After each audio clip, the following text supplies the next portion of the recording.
you try always to never make a mistake, because in healthcare, that mistake could cost somebody their life. Yep. But you've got to learn from it. You've got to innovate. You got to keep moving forward. It's my team, right? And that's important to understand. Like, you're not supposed to be the smartest. You're supposed to be there to make sure that the smartest people are doing their job. Yeah. The one single job I have as mayor is to build a safe, affordable place of opportunity for everyone. Yeah. That's it. The employees there have said that you have turned up the work to 11. Like, are we going to see a little bit of that for Calgary? Well, I hope you'll see that for Calgary. Yeah. I mean, and that's the whole point of doing all of this, right? Yeah. Is turn it up to 11. We're a city that can win.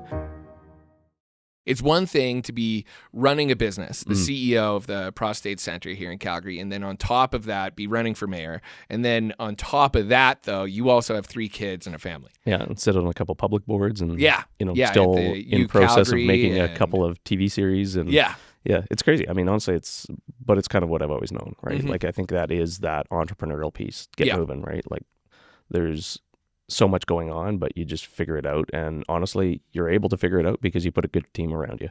Yeah. Right? So my team at the Prostate Cancer Centre they're top shelf. They're amazing. We're the best at what we do around the world. The campaign team is the most amazing campaign team I've ever been a part of, right? Mm-hmm. And you just learn you got to surround yourself with good people. And when it comes to family and running elections and doing all these things, I wouldn't be doing it if my family wasn't on board with it. Yeah, because 100%. And that really is the most important first conversation, because you kind of have to go all in together, right? Yeah. Because whether you like it or not, your wife is going to get stopped at the grocery store. And, I remember last time campaigning, people were coming up to the kids at their school and things like that. Yeah. So you kind of have to all be aware, and you have to all go into it for the right reasons and then build around that, right? Yeah. So, but I'm very fortunate. I mean, my board has been incredibly supportive of the process. The team at work has been incredibly supportive. The family's supportive. The campaign team's amazing. I mean, we're blessed to have all of the stars lining up and moving in the right direction. Yeah, that's awesome. Yeah, and you've lived in Calgary your whole life. Yeah, born and raised. Yeah, so it's close to home for you the whole entire election, and I resonate with a lot of the things that you're running for as well, and I know a lot of my past guests do as well. So it's cool to see. I guess I never thought about the fact that it's not just you who's going to be busy from the campaign, right? Mm-hmm. It is also the family, and they're going to get confronted with a few questions here and there as well, right? Yeah, and it's funny because we had 2 situations where, obviously a provincial election came up, and there was a lot of people saying, hey, would you run for the province? Would you do things here? And I don't think at the time any of us in the family were ready for it. We'd kind of moved on with our life after the last election, and then the federal stuff came up, and my MP was stepping down, and a lot of people were like, oh, are you going to make a run and whatever? And I was like, man, I don't want to spend 52 weeks a year in Ottawa. I mean, not at this stage, right? Yeah. Like, you're going to have children in your life. You realize that 20% of your kids' lives are as kids, right? Mm-hmm. The reality is they've got lots of time to be adults. These are the years you don't get back. Yeah. And so for me, it's more important to sleep in my own bed every night than it is to be off in Ottawa or Edmonton and fighting for different things. I care about Calgary first, right? Possibly a little easier to do if the kids are off to college. Yeah, I suppose. Yeah. But as somebody who sits on the board of the University of Calgary, I really hope both from an educational standpoint and a cost perspective, they decide to do their undergrads here at least. Yeah, that's fair. So, well, I mean, and going away for school is great if they want that experience, but the cost it's huge, right? I mean, one of the biggest challenges I think young people have is, affordability is out of control for them. You throw student debt on top of that. I look at it right now, like my wife and I were talking about the other day, it's like, do we buy a rental house now?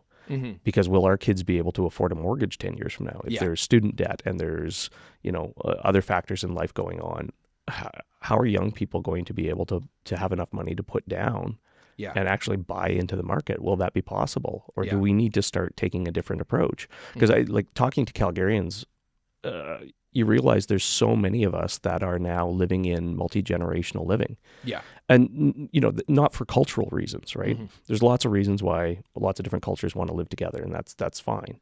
But we're seeing that go beyond now to become an affordability problem where a lot of those people are working 2 to 3 jobs just to sort of sustain the mortgage. And, the seniors are now having to move back in with people because there wasn't enough there in their retirement years to actually continue to sort of live independently.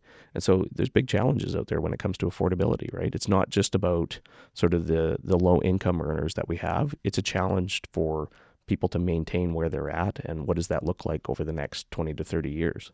Yeah, and it seems to have happened pretty quick over the last 4 or 5 years. Like the most awkward. Yeah. You got to do the wraparound. It's like when you're wrapping the arm, but it's with yourself. Yeah, exactly. It's very strange. It's very strange, but it's doable. It's doable. So yeah, we almost need another hopefully one we on have some good editing happening, you know? We'll keep it in. Yeah. Yeah, no, it's interesting to see it happen, and like I was saying, like that's big right now. That has to start happening is multi-generational, right? And like thinking about, oh man, like I'm gonna have to buy this for my kids. They're not gonna be able to afford it down the road. I'm just having a kid right now, and I was looking at selling my condo in order to buy a house. Right now, we've actually decided maybe we don't sell the condo. Maybe we rent the condo out right now because it's central downtown, beautiful spot, big patio and everything. And we're like, maybe what we do is we rent that out and we still buy the house, because then at least who knows where that's going to be. But 18 years from now, if land price goes the way it's going right now, like you're not going to be able to even afford a condo down the road. Well, and it's also the diversity of product type that you want to be building. I mean, I think you've had builders on here before. They've talked about this. I mean, you know, to some degree, there's people that will say, well, Calgary has too much sprawl. But the argument I have back for it is that a lot of young families actually want a piece of grass in the backyard so that when the kids are out there and the fence is closed off, you know, mom and dad can go in the house and get a cup of coffee and come back out and not have to worry that there wasn't eyes on their kids at all times, right? Yeah.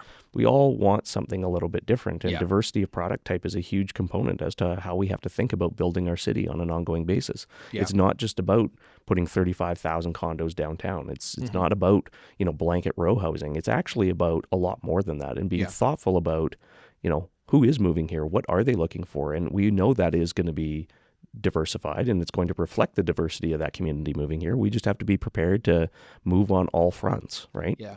I think it's interesting. Like I spoke with Shane Wenzel of Shane Homes last week. He was on, and like we talked a lot about the blanket rezoning, and not just like how people don't want it, but how like the utilities and the neighborhoods and the infrastructure isn't actually built for it. That's right. But what we are built for right now is people living in these satellite communities all the way around Calgary. We're surrounded by them, and like that gives the growth in those communities would lend quite the hand to this population burst that we've had here in Calgary, right? Yeah, I mean, I look at the blanket rezoning. I've always said sort of day one, we're starting the process to roll it back. I think it is when you've got 85% of Calgarians who've come to you and said, please don't do this. Yeah, it's a bad idea for council to move forward with it. It's almost unbelievable that they moved forward with it. To me, I look at Calgary and I look at the diversity of our communities, and I think that's what's made Calgary great for over 100 years. It's why people pick and choose where they want to live, and it's why we want to encourage, even if you live in Seton, you know, you still want to go for dinner in Kensington, right? It's having that broad perspective about, you know, every community doesn't need to look the same. What was more disappointing for me in terms of the development of this was that we were led to believe it was about affordability. Yeah. Well, I'm sorry. The average row house in Killarney starts at, you know, $760,000. That's not talking about affordability. Yeah. And when we're talking about density, building 4 units at a time and putting basement suites in them, any house out there right now can put a basement suite in, right? The only difference between a rental and a basement suite is a stove. That's it. It's the only real regulation. Yeah. So to me, you know, let's call it eight units at a time is not going to solve the challenge of where do we put 70,000 people a year moving to Calgary. Yeah. Can it be part of the solution? Sure. But that doesn't require a blanket rezoning. That requires us talking to communities about where do they want to see density go. Yeah. When I was a councillor on the west side, Ward 6, you know, we looked at putting 3 new communities in existing communities. And so we've built into Springbank Hill, West District, and Trinity's project down at Winsport. All 3 of these are effectively building new communities within the existing community. But when you work with the surrounding community to say, look, let's put the density where the density makes sense. What types of amenities do you want to see in that community? What are the types of things you're looking for? Can we create some of that walkability that people value? We all want to walk to the ice cream store with our kids. You know, it's a nice summer day. You want to drive to the grocery store to pick up butter. That's great. But build it how the community wants to build it, and then you have very little pushback. The biggest disappointment right now is where planning picks and chooses where they want to apply rules. And so let's use parking as a good example of why row housing doesn't work as a blanket sort of zone. We should never be in a situation where our citizens are literally fist fighting each other over parking. Yeah. Right. We have clear and consistent rules on how we develop. Down it's in like our the job. Walden area, it gets like really bad. And Yeah. people get really upset at their neighbors, especially because it's street parking on row houses where the parking isn't perpendicular to the road. It's long ways, so you can only fit one car in front of every single row house, if that. Well, and the rule was always, and this is where we've got to learn to apply the fair and consistent rules. Every unit you put on a lot has to have one dedicated on-site parking stall, right? Mm-hmm. So now take two, you can take and apply discretion to that rule, and we'll remove the parking from it, let's say. Mm-hmm. So let's go into a small cul-de-sac now where we've had 2 bungalows torn down. We've got now 8 units on each of those, and there's been no parking on site or not enough parking. Yeah. That's where the neighbors start pitting against one another in the 100%. cul-de-sac. So it's challenges like that we don't need to see. I don't want to build a city that sees our neighbors fighting each other over parking issues. Yeah. Yeah, we want to build community, right? Two things on that, right? So the first one is like what I find really interesting is also as these communities do spread out as far south as Seton and as far north as Sage Hill, which we'll talk about too, like having these satellite areas that you don't have to go downtown, I find pretty important as well, right? Like if you look at, for instance, Sundance down in the southeast, you have like the Fleur building, right? You have the business park it's quite large for that community, and that supports a lot of jobs in the community where people aren't doing those long commutes like you see in Toronto, where everything's built up downtown and then people are doing 3.5-4 hour commutes one way to get to work, right? And that's another problem that you'll see if that keeps happening, right? If you just build up the city center. So you've got to be thoughtful about it, right? I mean, first of all, it's not just a planning exercise. It's an exercise on who's moving here, what types of headquarters are coming here. Do we require business parks? I mean, there's a lot of thought that has to go into it. I think one of the biggest challenges I have with the city council right now is that they don't connect the dots. They have this top-down, we know best attitude about just about everything. They go and do something, and then they don't think about what the follow-on effect is to everything else that they're in charge of. So, you go and do row housing. Well, where were the conversations around infrastructure needs to support that type of community growth? Where were the conversations with the public about where and when we build density? Where's the conversation with the business community to say, well, if we add all of these people, are we able to support businesses in this area? And do we need to rethink that? So there's just lots of things that they need to do to connect the dots that I just don't see happening. A great example is a couple communities up north of Calgary is Nolan Hill and Sage Hill beside each other. Nolan Hill has a lot larger lots, a lot bigger houses, single family houses. And then if you look at Sage Hill, it's a high density, lots of multifamily. The reason that can happen though is because Sage Hill has that bus terminal, right? It's built for it. It has its own infrastructure built to be able to support that high density. That doesn't happen in these other communities, and you can't just build it. It takes up land mass. You can't just build it in the middle of a road, right? Well, and you got to remember too that when you talk about new community growth, first of all, new communities pay for themselves. There's a lot of misconceptions out there with people saying, well, sprawl doesn't pay for itself and it requires all this upfront money. That's not true. The levies actually take care of all of that. The interesting thing about when and where you build new communities and you apply density into places like Sage Hill, when you become somebody who's buying into that community, what you see is what you get. You know where that density is. You've made a choice to actually say, this is the type of community I want to live into. Popping up in front of your backyard view. That's exactly it. The blocking difference, the sunset that you paid for. Right. The difference is when you move into a community and you've been there for 30 years, and then somebody wants to upend the culture and the quality of your community, that's where people have gotten throttled off with the blanket rezoning. Definitely, it's a major shift in culture, right? And it'll be interesting to see where that goes, and I hope that you have a large say in where it goes. Well, we will. I mean, and to be honest, it's not my say. It's the public. Right? Listen to what people are saying. I think one of the biggest challenges we, again, have on city council is that this top-down attitude has this we know best attitude that they've had. It's eroded trust with the public because what they haven't been seen to be doing what they said they were going to do. And the things they did go and do, they didn't necessarily campaign on. That's the bigger challenge. When this expansion happens, like how do you decide as a city and a council, or how should you decide, like, where these new communities go, and like, are there areas right now that you think are ripe to grow these new communities? Well, Both ones that sprawl and both ones that have higher density. I've always said this.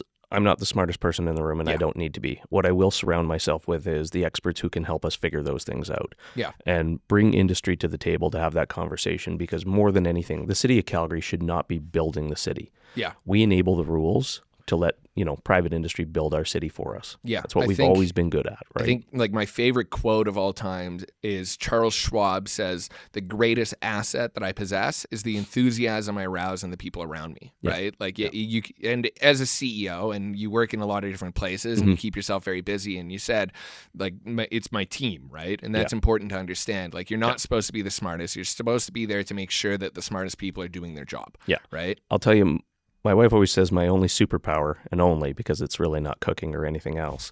My superpower, honestly, is bringing people together, finding the common ground, and getting it done. Yeah. It's project management, it's leadership, it's experience, it's having a vision. But it's surrounding yourself with those people that are also excited about the things you're excited about, and putting them to work to say, how do we go and do it?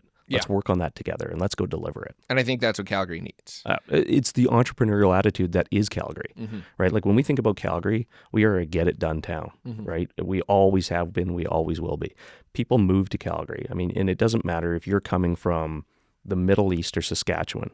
People came here for opportunity. Yep. They came here for that attitude of, we can and we will. We will get this done. And that's the best thing. And so for me, it's about leaning into that. We don't need to be a council that needs to pretend we won't make mistakes. We will. Yeah. But we've got to be able to try. And when and where we put things forward and we say, you know what, it worked, fantastic. It didn't work, we had to pivot. Here's what we're doing next. Yeah. That's what we need. I mean, I find in politics, people are so afraid to make the wrong decision, right? I mean, and I guess I've learned working in healthcare now, when you think about the city, we have the ability to affect people's lives. In healthcare, we're literally dealing with their lives. Yeah. It gives you some interesting perspective on, you try always to never make a mistake, because in healthcare, that mistake could cost somebody their life. Yeah. But you've got to learn from it. You've got to innovate. You got to keep moving forward. It's one of the reasons I don't love the party system at the municipal level. In healthcare and innovation and trying to provide better patient services, if I had a management team around me that simply just always nodded their head and said, "Yes, Jeff. Yeah. Yeah. I work on donor dollars," I'd fire all of them and put the donor dollars somewhere else. Yeah. I want people who have diversity of thought. I want people who bring a community perspective. I want people who believe that with new ideas, we can talk through them and innovate together. Yeah. That's what's really important to me. Having a group of yes people isn't important to me. There's a lot of that going around where people are like, they're scared of critical thinking. They're scared of debate. They're scared of being like, oh, I didn't agree with you, and now you're going to, whether it's at a business or at a political level or whatever it is, there's people are scared of getting canceled or something like that, right? Or fired or and maybe having gone through this process before, I'm not scared of those things anymore, right? It's like, you understand that there's just people out there in the world that have nothing better to do than be keyboard warriors. Yeah.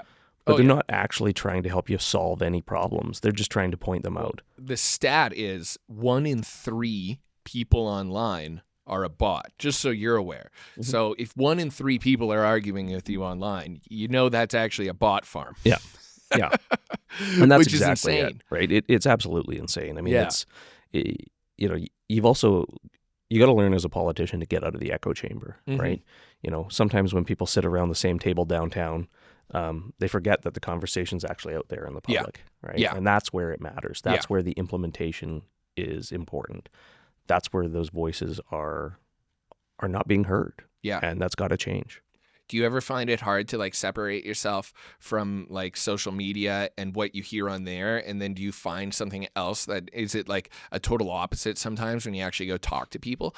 I find with technology these days, the echo chamber that you're talking about, these algorithms are built around feeding you what you want, right? So it's interesting when people get a little too locked in on that they're going to hear whatever they want. They're not talking to the people enough.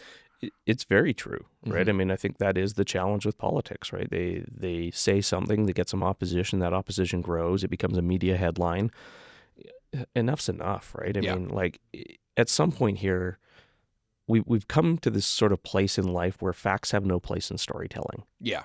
And it's got to stop. Yeah, that's right. insane. It's just got to stop. I mean, from healthcare to, everything in politics to just the world around us. Yeah. We get people coming into our clinic all the time and they're like, well, I think this, and this. And, and I'm like, well, you have a world-class urologist giving you their opinion. If you don't want their opinion, there's the door. Yeah. Like, you're free to go to the book of, the Facebook account and figure it out yourself. Yeah. Or we can start trusting the experts that we have and start working on pathways together, right? But we've got to get back to a point where respect obviously has been long lost, and we've got to get back to that. But we got to lead conversations with facts and opinions, not sort of like hate and anger. Let's talk about the clinic a little bit here. So when did you take that over? Like 3 years ago? Yeah, it's been about 3.5 years. I recently read a quote when I was getting ready for this, and it was the employees there have said that you have turned up the work to 11. Like, you've turned it up to 11 there, the volume. Mm-hmm. Like, can you explain what they're talking about? And are we gonna see a little bit of that for Calgary? Well, I hope you'll see that for Calgary. Yeah. And that's the whole point of doing all of this, right? Yeah. Is turn it up to 11. We're a city that can win. No, I look at people's potential. I look at, the challenges that we're facing, and I look for those solutions. And to me, when I got to the Prostate Cancer Centre, it was really about, we had some great programming in place. We were obviously helping so many people locally. To me, it was about how do we do more in a place like Alberta, where everybody should have equitable access to healthcare, where we are a unified healthcare jurisdiction. How is it that we're providing different levels of service here in Calgary than we are in places like Edmonton or Northern Alberta? Yeah. And so expansion became really key to me, right? So it was about thinking about how do we get out and serve more. So our man-van clinics now run around the province, all over the place, talking to people why 1 in 6 Alberta men and 1 in 3, if you have a family history, you're Black Caribbean or Indigenous, are facing this disease. Yeah. We've expanded into bladder cancer. Like, we are the #1 place in the world that does prostate and bladder cancer trials. So clinical trials that we run, we are providing literally options for people that have run out of options. Yeah. So to me, it's how do we continue to do more? We're innovating by doing preventative care now. So things like what we call prehabilitation. I think we have probably the most comprehensive prehab program in the world. And the idea is, between diagnosis and operating room time, we generally have 12 to 16 weeks. So let's take advantage of that and get guys healthier. And by just putting them on an exercise routine, we know that we can reduce post-surgical complications. We reduce time in hospital. We let you just get back to living your life, right?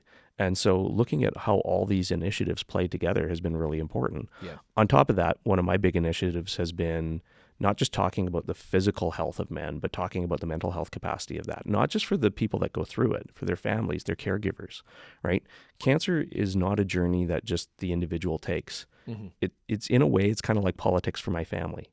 Everybody goes through it. Yeah. Everybody wears it. So you've got to be able to provide the wraparound care and services to the support network of those people as well. And so our peer support programs, just, enabling caregivers to just have access to information and access to the people around them that are also going through this, has been, it's been a game changer for folks. Yeah. No, that's awesome. That's well put. Thank you for that. And, the one thing I will tell you that I've learned, there's a lot of misconceptions about us. We're not funded by the government. We're funded by the people of this community for the people of this community. Oh, wow. So 100% donor funded. Oh, wow. The interesting thing is I've had to do a lot more with less and focus on the one-to-one outcome of the patient. If you take that attitude now and apply it to tax dollars, right? You've got to get hyper-focused on what we need to move forward with and what we need to stop doing, right? Yeah. Because you can't be everything to everyone. And so there's a fundamental difference how I would see tax dollars now, having run this charitable organization for the last 3.5 years. Yeah. Because the tax increases that we're seeing are out of control. Affordability is a big concern for just about everybody in this city. We've got to be able to show our work and show people that we're creating value for the dollars we are taking. And so I've very clearly said we're going to have a 0% tax increase over the next 4 years. Because we've got to do better with our budgets. We've got to get focused. Remove a little bit of bureaucracy. Find the potential in the people so you can get the value out of it. It's a lot of things, but to me, one of the first tasks we're going to have as a new city council is putting a 4-year strategic plan together. What's on the table, and more importantly, what's off the table. Yeah. because we can't be everything to everyone, right? If you 100%. compare us as a $5.5 billion a year corporation to a $24 billion healthcare budget this year, I can't solve mental health and addiction. Yeah. But what it can do is build a partnership that ensures our police are working with mental health and addiction workers so that we can work with our provincial partners and solve the problem. Yeah. I think Calgary can be a leader in how North America completely changes how we deal with social disorder. Yeah. I'm tired of sitting around waiting for somebody else to do it and come up with a solution. We're actually going to figure out how we get it done. Yeah. Yeah. There's not many leaders out there right now. Everybody seems to be following in the same direction for most of that. So, well, I think people are afraid to make decisions. Yes. Right? They're afraid to get canceled to the points we were talking about. I think right? there's also a big part where it comes to like the drug pandemic, epidemic, and what you're looking at is like at this point, everyone's been affected personally at some level. Everybody knows someone, whether it's a friend, a family member, a colleague that's been affected, which gets in the way of being able to put the right policies in place to be able to fix it, because it gets a little bit too personal for everyone because they're just going to think about that one person, right? Yeah. I find that gets a little bit in the way. And then what you're not thinking about is the next 3 generations that we have to save, right? The interesting thing to everything you just said is that is prostate cancer. Yeah, 100%. Right? It's the people that go through it. It's the connection to it. It's all of us who were afraid to put up our hand. I'll tell you, 3.5 years later, I used to walk into rooms where no one would put up their hand and want to talk about the disease. Everybody puts up their hand now. Yeah. It's my dad, it's my brother, it's my uncle, it's me, it's my friend, whoever it is in your life. Yeah. It's no different than what we're dealing with downtown. You're absolutely right. It's going to affect all of us. Yeah. But that's why we need a plan that actually puts all of us first. Not everything is daisies and sunshine. You have to have the hard conversations, and you have to have the hard conversations at a level that's much greater than just between friends or therapists. Even we have to have them at a municipal and provincial level. Yeah, that was well put. Yes, yes. I have nothing else to say on that. Yes. Yeah. No, that's awesome. Well, no, it's. I think it's really cool to see like somebody with like your business expertise to be able to step into this position and try to take Calgary in the right direction. Like, obviously. This isn't your first run, right, at the clinic. Like, you've been doing a lot of stuff, and that's why they selected you there, right? And I think that gives another kind of hand up for Calgary to say, okay, well, if he was given the ability to make all this change in Calgary in this spot, he should be given another run at it, right, at a bigger level, because I do think that right now you are the most prepared for it as somebody who's just looking for the best people, looking to bring the best out of people and to kind of make the decisions that might be a little bit harder. So that it's better in the future. I think that's important. And to understand that Calgary does have a culture, right? And a lot of people think that Calgary's culture is just cowboys once a year and then snow for the rest of it. There is a culture. It's a family culture. It's an entrepreneurial culture. And I think like the ability to bring that back a little, I think a lot of that's kind of shit on, for lack of a better word. And I'd like to see that coming back, right? Yeah. Again, I think issues aside, and trust me, I think we've got significant issues in public safety and infrastructure and affordability. I think this election is all going to come down to leadership, experience, and vision. Yeah. To exactly what you just said, right? Yeah. I think, we're at a crossroads here, and the next 4 years are really going to be foundational for what the next 20 years look like. And if we don't reset the foundation, I'm very concerned that erosion of culture, that erosion of business, just the general sense of who are we anymore is going away. Yeah. And to me, we've got to bring all those things back, right? We want to continue to attract talent from all over the world. We want to bring more headquarters to downtown. We want to diversify our economy. Of course, we want to do all those things.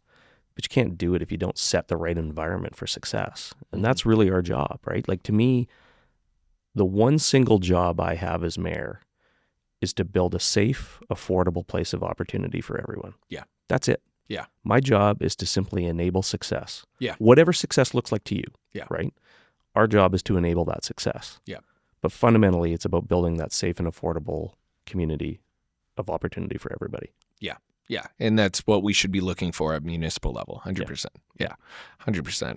Yeah. Let's talk a little bit more about like kind of like your journey to this point, right? Sure. Like where did you come from? Like who made Jeff Davison and these experiences that you've had, and how have they shaped you? Well, I don't think we want to get into what Mike and Rosemary Davison were doing back in 1977, but I mean, this show took an interesting turn. Sorry. No, I mean, look, I'm born and raised Calgarian, right? Yeah. I grew up in Glamorgan. I don't think being born and raised here really gives us any special privilege anymore, because I think it really is that entrepreneurial attitude of Calgary that has continued to grow us from, like I say, from people all over the world want to be here. And that doesn't matter if you're from South Asia or from BC or Saskatchewan. People have all come for that same reason. And that's, there's a better way in Alberta. There's a supportive way in Alberta. And, when you put your mind to it, you can make a life that's not possible anywhere else in the world. And so I think it's that piece that has always driven me to be here. And, having spent, the vast amount of 25 years now in energy, technology, film, now healthcare, and having sat on city council for a term, it gives you an interesting perspective on all the different sectors that we're seeing growth in, and what you need to be doing to enable our city to continue moving in that direction. So, I think that gives me a different attitude going forward, right? I mean, first of all, this is going to be the largest turnover in council history. I think it's a minimum of 9. So the majority of council is not returning. And a lot of those people have chose not to run again. A lot of one-term councillors that are saying, I don't want to run again. I think it's because they've seen significant challenges this term, and I can't imagine it was easy for them. But it would have been easier if you had started listening to the public, right? Yeah. And so, I mean, again, when you factor in that entrepreneurial spirit and attitude, that is why people are passionate about Calgary. It's why they want to have their voice heard. It's why they want to help shape the future. And that's our job, right? Listen to those people, find the best path for everybody, and get it done. What's the outlook right now? Like, you're in the running. Is there polling going on at the time? Yeah, I mean, there's lots of polling going on. And look, as comfortable as I feel at where we're at right now, never take that for granted. Yeah. Number one. Yeah. Everybody who runs because they believe they have the best plan, right? It doesn't matter who you are. We live in a democracy. If you feel like you can do the job and you feel like you've got the plan that, the citizens are going to put their weight behind, people run, right? So to me, we have a bigger field than I thought we would have at this point. I'm not sure that that's the field on election day we'll see. But I'm not worried about any of that anymore. Again, having that sort of leadership and experience and having a vision of Calgary, like my vision has always been, let's plant a flag as the entrepreneurial hub of the city, or the entrepreneurial hub of the world. Sorry. To me, that having those 3 factors is really what's important, and that's what Calgarians are looking for. Yeah. And so, they're going to look at everybody in market and say, who is the best leader? They're going to look at the experience those people bring to the table, or sometimes the lack thereof experience that they have. And they're going to look at what is the vision, because more than anything, people want to know, where's our city going? Where are we going to be in 10 years? What do we need to invest in now so that we set ourselves up for success in 10 years? What's the future for young people in our city? Those are the big questions people are asking. And issues aside, like I say, we've got big challenges. We've got big issues. But it's the sentiment as to where Calgary's going that is going to cause people to get out and get motivated to vote. Yeah. Yeah. And I feel like there's a lot of this, like the entrepreneurial spirit in Calgary, like per capita, I think we're way past most other provinces and cities per a owners of businesses in the population, right? Yeah. And it's interesting to see, but a lot of those businesses right now, they are struggling, right? Yeah. And it's kind of like, sometimes I talk to people and they think, well, we haven't gotten really out of a recession since like 2008, 2013, right? And it's interesting to see.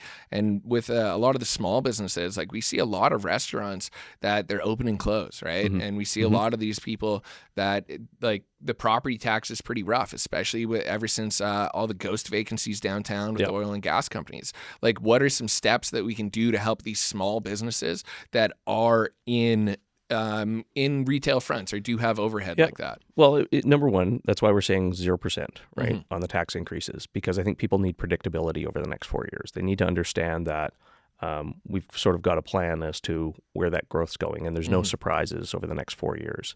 But it's the simple things too, right? I mean, I've been talking to business owners that have said, look, like, let's take Marda Loop, big construction issues.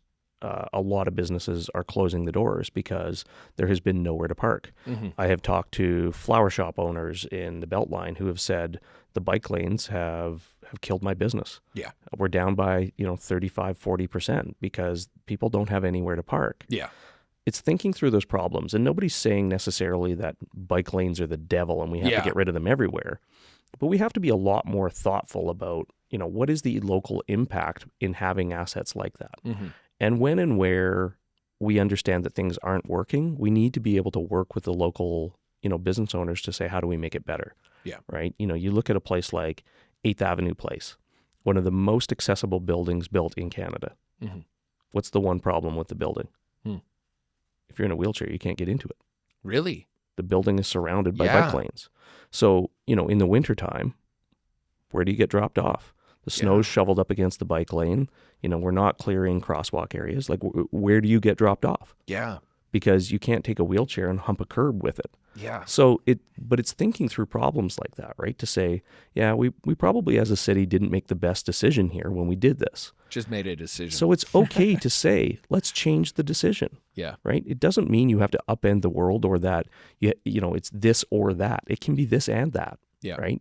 And I want to build a government that says, look, like mistakes of the past have been made. We can move through those things. Let's make better, more informed decisions, but let's pivot and move on, people, right? Like we got bigger things to worry about than, one bike lane. What I want to make sure is that we remove that bike lane when and where necessary so that flower shop owner can employ those people. And let's remember in our city, small business is the number one employer in our city. Yeah. Right. So it's making sure that, again, if we get back to what's our one big thing we're after, make people successful. Mm-hmm. The flower shop owner is successful. That means her family's at home. They're not struggling to make ends meet. It means she's employing people. It means customers are happy because they're able to get there and shop. Like the world gets better when you just say, yeah, you know what? We got to make some changes. It's okay. Mm-hmm. The world's not going to end because one bike lane goes away. Yeah. Yeah. And it could just be displaced to an area that it's not blocking businesses. Yeah. It's about being more thoughtful, right? I mean, take from the perspective of take the average community, right? And again, we all want to be able to walk to the ice cream store with our kids, right? Mm-hmm. We want to be able to walk sometimes to the grocery store in the wintertime. But when the city of Calgary doesn't manage our own pathways and parkways, and they're covered in snow and ice, and we expect citizens to shovel their sidewalks, but we don't do the same, well, how are we creating that walkable community that's year-round, right? We're not. Mm-hmm. So let's reprioritize some budget to say, yeah, you know what, we can do better with our assets because it is important for people to want to walk in their community, right? Seniors, kids, just, a mom walking to the store 24/7, you should be able to do the same. Mm-hmm. And we don't see that right now. And so the decisions that are getting made downtown are having negative impact on the community because they don't finish their sentence. They don't connect the dots. And if you do that, it's like, oh, if we do this, it's going to have a positive impact over here. Okay, well, let's make that change. Yeah. Yeah, the Marta Loop thing has been quite crazy. Like I go down there. Me and Shane also talked about that as well because there was business that just closed there. But it's I think now there's a class action that's getting put together apparently with the BIA and the businesses there. So we'll see what comes from that. We should never, and I mean never, be in a situation where citizens in neighborhoods, business owners, and just general people are suing the city over the decisions they're making. It tells me, number one, you didn't put people first. Oh, yeah. You didn't listen to what they were saying, right? Marta Loop is a bit of an interesting one because it's really about poor project management. Yeah, I was going to say, it's all down to the project management. It's fine to build infrastructure and assets when people want it in their community. Yeah. The failure is on the timing. The failure is on the communication. The failure is to provide support as a city to help these businesses through it. Yeah. Right? What they did is basically just ignored everything and said, well, keep doing what you're doing. We're going to do the same. Even though we know those businesses have been negatively impacted over the past 2.5 years. Yeah. Right? Small business is hard right now. It's really hard. There's enough overhead it's really causing people to say, do I want to do this or not? Yeah. Do I want to put my career on the line? Do I want to open up that bakery in my neighborhood? Like, do I want to take my passion and turn it into a business? And people are saying no to that because we've gotten in the way. Leaving just in general Canada already for business, right? So it's interesting to see, like, if you make it even harder here, then it's not. There's not going to be many places that are business first. Well, and And that's not just the big businesses, the energy companies or the builders. Yeah. If you make in technology right now, let's say between 65 and let's call it $150,000 a year. Yeah. Yeah. It takes that much to have you working contract down in the valley. Yeah. We can't keep the talent pool here. No, yeah. It's thinking through those problems to say if we 4 years ago we wanted to be more tech focused, we didn't enable that environment for tech companies to come in here. We didn't work with our provincial partners to set it up properly, and the failure of that is now we're seeing employees get effectively poached to the United States. They're taxpayers. They're living here. They're just working other places. Yeah, that's not helping us with our downtown recovery problem. Yeah. So I think like an example is like last year in front of the Calgary Business Centre, which we run, like we have a underground parking that is a big part of our revenue, right? And about 3 days before this started, they showed up and they said, we're going to rip up this whole entire street in front of you and we'll be done in like 3 weeks. So they rip it up to do electrical, right? And then they put it back together. I think it took like 2-3 months, not a couple weeks. They put it back together and we were very happy after we lost a few months worth of our parking revenue. Then they came back and they said, oh, we got to do stuff with the water pipes. So they ripped up the road again a month later, maybe less than a month. They put the road back together. They came back. They ripped it open with NMAX to do it for the Green Line. And we lost probably 6-7 months of revenue off our underground parking. And all of that could have been done with the ground being open once, but they opened it 3 times in the exact same spot. Now you see the problem. Yeah. Right? It's project management. It's project management, and it's breaking down those barriers to say, like, how do we create the best outcome first? Right? Yeah. Focus on the outcome, then we put the path together. Yeah. The challenge we have right now is that one department looks at it and goes, well, we've got this path and we need to get it done. Well, what's the outcome? They don't care. The outcome is fixing, whatever that initial problem was. Yeah. But as a city, we've got to be willing to be much more efficient with our time, money, and energy to say, it's simple. Pick up the phone. Are we seeing problems here?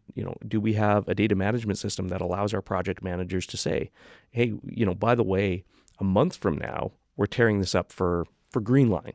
Yeah. So can this wait, or is it critical? And if so critical, can we advance the Green Line work now? Yeah. It's that simple efficiency piece that has got to get rebuilt into corporate culture. Yeah. It's pretty simple project management, to be honest. Yeah, but it's an attitude too, right? Yeah. It's the attitude of we've got to do better. We have to have efficiencies in mind. We've got to stop wasting, right? Yeah. We've got to start acting as we're one city, right? All of these challenges you just mentioned are various different departments within the city. We're one city. Our citizens expect us to act as one city. Yeah. That means we need better project management to make sure that at the end of the day, we are using our tax dollars the most efficiently and we are providing the best outcome with the least disruption. You're one of the governors on the board for the University of Calgary. You're doing some stuff in the film industry, you said, and then you're also the CEO of the prostate clinic. And then you're going to run for mayor. What's it look like, that transition when you win? I think, again, having a successful team is having successful succession planning, right? Yeah. So, we've got lots of options and lots of things that we're working on. And, when we win, we'll push go on those things to make it happen, right? Yeah. Nothing gets dropped. From the Prostate Cancer Centre point of view, we need to continue to provide quality, impactful outcomes to our patients, and we'll make sure that happens. Part of the reason, again, why I can go and do a lot of these things is because of the teams we've built, right? Yeah. And the passion those people have for the jobs they're doing, all of that just enables me to be able to do these things and hopefully bring success to people here in Calgary. Yeah. Working as a CEO, you act more as a coach than an MVP. Well, you would hope so, right? Because if you're having to sort of micromanage people and get into the weeds about absolutely everything, it tells you you're probably not in the right role or you haven't hired the right people. Yeah, exactly. Yeah. No, that's good to hear. Okay. Well, other than that, is there anything that you'd like to kind of chat about that you'd like to bring to light? The one thing I do remind everybody we talk to is that this is a really important election. Yeah. And we know what we don't like, and we know what we have got. And a lot of that was because we had record low voter turnout, right? Whether you're with me or not, we've got to encourage people to do their civic duty and get out there and vote. Yeah. Right? The biggest thing we have is the crossroads our city is now at. what the next 4 years is going to look like will dictate what the next 10 to 15, 20 years looks like in our city. Yeah.